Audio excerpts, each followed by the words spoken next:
મૂળી તાલુકામાં દેશી વિદેશી દારૂનું બેફામ વેચાણ થઈ રહ્યું છે, જેના કારણે છેલ્લા 6 મહિનામાં બહારની ટીમોએ ₹2 કરોડથી વધુનો દારૂ ઝડપ્યો છે. જોકે સ્થાનિક પોલીસ કાર્યવાહી ન કરતી હોવાના આક્ષેપ સાથે ગુરુવારે મૂળીના દલિત સમાજના અગ્રણીઓ અને રહીશોએ કોડીપરા, દલિતવાસ સહિતના વિસ્તારોમાં ચાલતા દારૂના હાટડા બંધ કરાવવા અને નાના યુવકોને બચાવવા માટે પીઆઈ પીબી લક્કડને આવેદનપત્ર પાઠવ્યું હતું. તેમણે પોલીસ પેટ્રોલિંગ વધારવાની પણ માંગ કરી છે. મારું નામ પરમાર જગદીશભાઈ રજનભાઈ. અમે આજે તારીખ 27ના રોજે મૂળી પોલીસ સ્ટેશન આવેદનપત્ર દેવા માટે આવ્યા છીએ. આવેદનપત્ર દેવાનું કારણ એટલું છે કે મૂળી દલિતવાસની અંદર દારૂની રેલમછેલ ચાલે છે અને નાના છોકરાઓ દારૂના રવાડે ચડેલા છે અને કોઈના મા બાપનું કીધું કરતા નથી.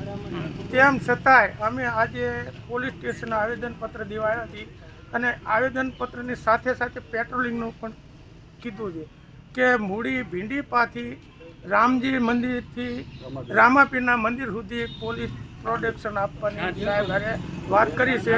રાતે 8 થી 9 વાગ્યા સુધીમાં આ કામ કરવાનું પોલીસ સાથે વાત કરી. બરાબર.